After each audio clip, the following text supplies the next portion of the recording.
So it seems to have gone crazy out there. Everyone's just gone and brought all the hand sanitizer, toilet paper, UHT milk, beans, pasta, flour.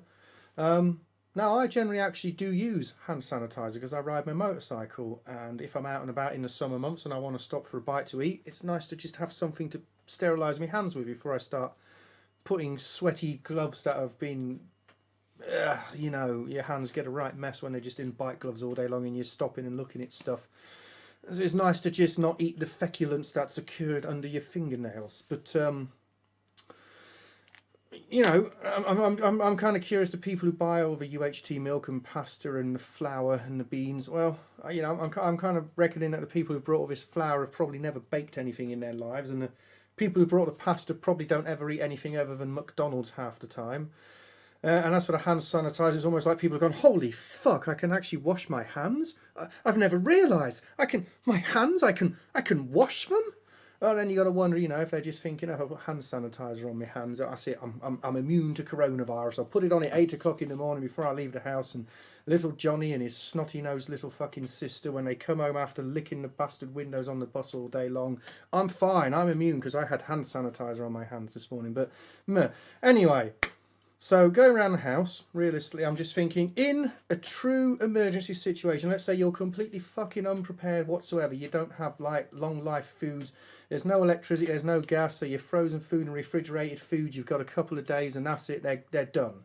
You're down to a few tins of beans in the cupboard, a pack of noodles, and maybe if you're lucky, half a pack of spaghetti and some tomatoes or something. But realistically, you got nothing. You got some evaporated milk, you got some UHT milk, you got some coffee whitener, whatever. The kind of stuff you'd normally find in your average, complete, unprepared cupboard in your standard house. Well, probably some of the most useful things you can have are light.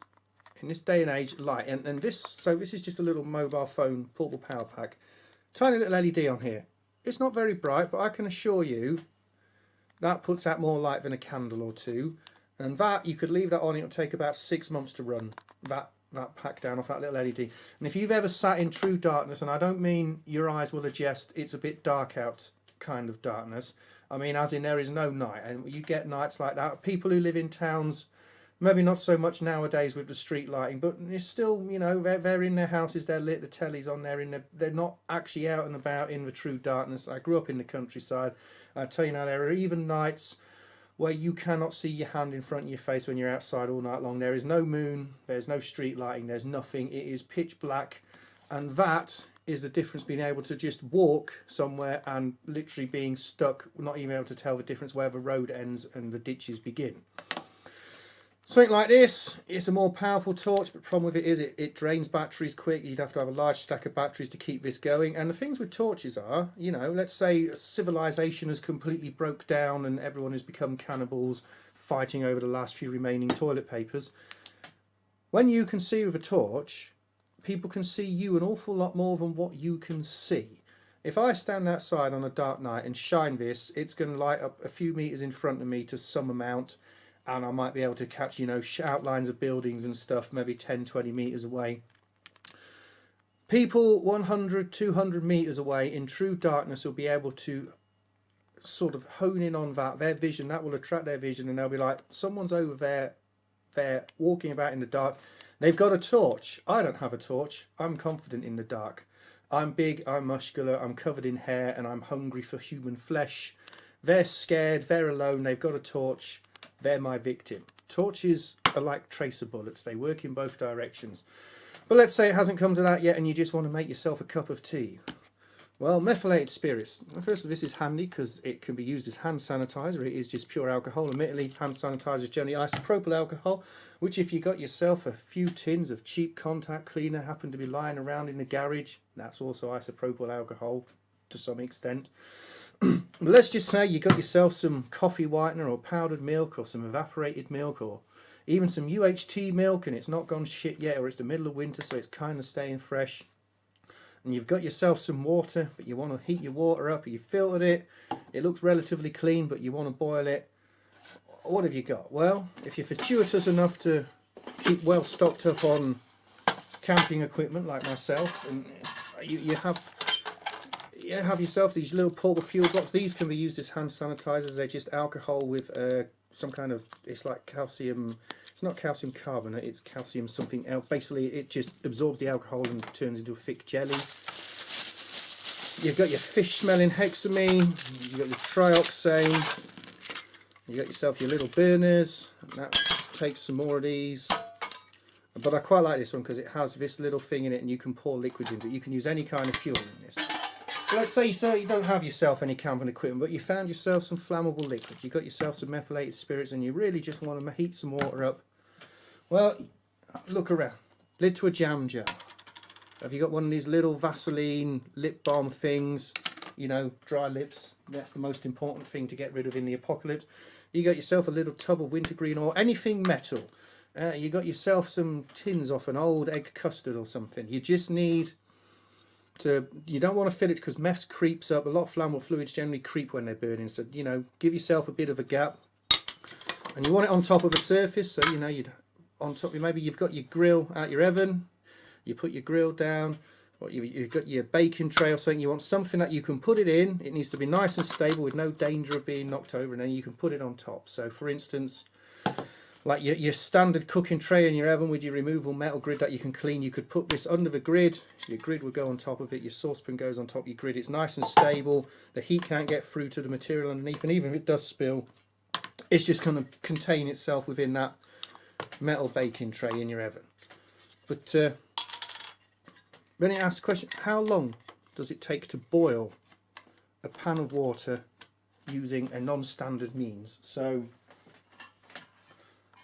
I've got myself this little tray. This is probably a lesson in how to invalidate your house insurance. We'll have here exactly 1 mug full of water. In the saucepan it goes. So let's try it. Now, measuring meths out is always fun because, like I said, it creeps everywhere. So if I pour it into this cap, by the time I've poured it into here, it's going to kind of leach onto the edge of the cap. See, it just likes to creep. It's some strange stuff. So we'll start off with a small amount. You can see, look, I've got dribblage all over my camping equipment. I'm going to get this bottle of meths and I'm going to put it far, far away. There's a true fact. I once set a mate on fire with a bottle of this. We was out camping and the fire had gone out. I was boiling some water. And it had gone out. The flame had gone out, but about a minute before it went out, a crane fly had flown into the flame, and it must have just been slightly on fire, like just a little tiny bit of fire. And I got the whole bottle of meths. Instead of pouring some into the lid a long way away from the camping stove and doing it like that, I was young and foolish. I just picked the bottle up like that. The meths started going in. Whatever it was that was still burning in there, as the vapour of the meths went over the container I was pouring it into, it lit. The flame came back up the meths, it went into the bottle, the air in the bottle expanded rapidly. All of a sudden there was now a pressure front in a bottle which was at an angle where fluid was being poured out of it. And it propelled half a bottle of methylated flaming spirits all over my friend and all over the motorcycles we had set up. And I was screaming at him to drop because he just started running with his arms waving out to the side of him, all these flames coming off of him. I screamed at him, fucking drop, fucking drop. Anyway, he dropped to the ground. He was rolling around. I could see he was all right. I put our motorcycles out because I thought if they go up in flames, I've got no way of getting him to the hospital if he's badly injured. Luckily enough, meths, if it's on your skin, you get kind of a leaden frost effect. It's evaporating. It's cooling your skin down. Because he was moving, the flames sort of dissipated. He just got mildly red-faced. No lasting damage. And we're still good friends, so... Anyway, let's move all these flammable things away from our little experiment. This is going to stink because this is up in my spare bedroom. And yeah, you know, I would have done it in the kitchen, but the washing machine's going and, you know, one wants to listen to that. So, let's light this up and see how long it takes. Okay, lighter. Now, I've already got some spillage here, so I should be able to just light that. Now, you probably can't see it, but that is burning with a lovely blue flame. So I've got my little saucepan. I'm going to put my saucepan on it. Now, I'm going to put a lid on for 2 reasons. First of all, it increases the efficiency of your setup. In other words, it will boil quicker with a lid on because there's less thermal loss. I'm moving the camera away from the flames, just in case. Don't know if you can pick up on that noise. So as you can see, it is burning well. I have good flamage around this, so I'm going to try and get the pot even round the flames. A real big mistake a lot of people make when trying to heat something is they don't have the pot level, and a lot of the flame, if it's going up the side of the pot, that's energy that's escaping. Admittedly, this is a bit out of control, but this is the spilt meths that's on the top of this thing that's burning. Now with methylated spirits, because it is ethanol, and ethanol mixes with water, unlike other liquid fires, if you do have a spillage of it and it catches fire, you can douse it with water. You need to dilute it to a point where it will no longer burn, however. So if it's 100% alcohol and you've got 100 ml of it and you chug 100 ml of water on it, it's going to dilute that down to about 50 mils. That might just about put it out because of the amount of heat you're absorbing. But things like Jack Daniels and stuff, if you get them hot enough, they will still ignite. So, you know, you want it sort of a 4-to-1 dilution ratio. So no matter how much you're working with, you want to have about 4 times that much as water on standby to put it out. Now, that's gone. That's all burned out. It burnt way too fast and it's gone. It's because of all the spillage I had, it just burned. All the heat's gone up the side of the saucepan. That was no good. That was absolutely no good at all. So let's it's got a bit of heat in it. It is actually quite hot. We need to reset and try again. So I can tell you exactly what went wrong there. Because so much had spilled onto this metal container, it just was heating up the meths and boiling it away. Rather than we want it to be a nice slow steady burn. So I've got a bit of spillage again this time, but it's an awful lot less. And the spillage is burned out and I now just have a gentle flame. But again, realistically it's just going nuts. This is far too big a container. I would need to restrict the airflow to it. But I'm going to persevere with it. See just how long that takes. I can always fast forward this section of the video for your viewing pleasure. You can see I'm wasting no end of energy. I've got flames licking up all around the saucepan. It's a huge waste. It's a massive waste. So yeah, I know I said you put the lid on the saucepan because it makes it boil faster. But also when you're burning meths or any kind of camping fuel, the flames have a tendency to lick round and as the air and everything exchanges in the saucepan, the water's evaporating, meeting the air, cooling down, condensing back into the pan. Especially with ethanol, it has a tendency to just get absorbed into the water and you'll end up with real horrible tasting water. When you bring it to the boil, you want to boil it for long enough that if there is any... And look, we're boiling, we are off, we're boiling. We're going to leave it, let it go to a rolling boil, so if there is any alcohol or anything that's got round and got absorbed into the water, it's going to help boil it out. It has a lower boiling point than the water. So, got ourselves a mug here, got ourselves a tea bag, we got ourselves a very boiling pot of water, and I'm just going to leave that to boil. Don't try and blow this out. If you want to put it out, take the pan off, like I say, and quench it with a huge amount of water, but you would only do that if it was contained within like a metal pan. On here it has the risk of then burning liquid, splushing down everywhere and setting my entire house on fire. And look, so that is boiled incredibly quickly. Now, as you can see, that was a good boil. The camping tablets would have been an awful lot slower and more controlled to boil. So